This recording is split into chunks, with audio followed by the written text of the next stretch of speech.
इस बात से पूरी कायनात वाकिफ है कि सन 1947 के बाद अंग्रेजी हुकूमत के कुचक्र में फंसकर भाई भाई के बीच जो नफरत की दीवार खड़ी हुई वह 6 दशक में भी नहीं गिराई जा सकी। जो कभी सुख दुख में सहयोगी हुआ करते थे वे अंग्रेजों के कूटनीति के गिरफ्त में पड़कर एक दूसरे के खून के प्यासे हो गए। अंग्रेज तो भारत से नाकाम होकर चले गए लेकिन भारत को दो टुकड़ों में बांटकर नफरत की मजहबी दीवार खड़ी कर गए और तब से लेकर आज तक हिंदुस्तान पाकिस्तान एक दूसरे के खून के प्यासे हैं।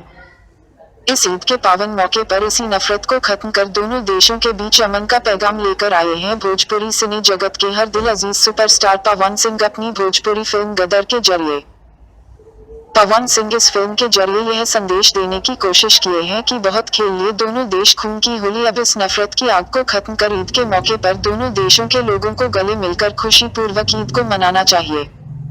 बहुचर्चित भोजपुरी फिल्म गदर अपने प्रदर्शन से पहले ही चर्चा में बनी हुई है, जो फिल्म की लोकप्रियता को दर्शाता है कि गदर अपने प्रदर्शन से पहले किस कदर लोकप्रिय हो चुकी है। यह फिल्म बिहार के 150 सिनेमा हॉल में एक साथ ईद के त्योहार पर रिलीज की जा रही है। भोजपुरी सिनेमा के इतिहास में एक अध्याय यह भी जुड़ गया है, जो कि गर्व की बात है। बिहार में इस फिल्म को जाने माने वितरक डॉक्टर सुनील प्रदर्शित कर रहे हैं।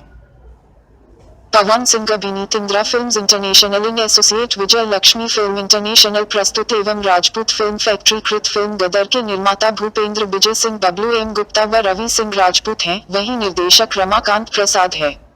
फिल्म में मुख्य भूमिका में पवन सिंह के साथ नेहा सिंह, राजू सिंह माही, निधि झा, सुशील सिंह, उमेश सिंह, हीरा यादव, अनूप लोटा, यादवेंद्र यादव आदि हैं।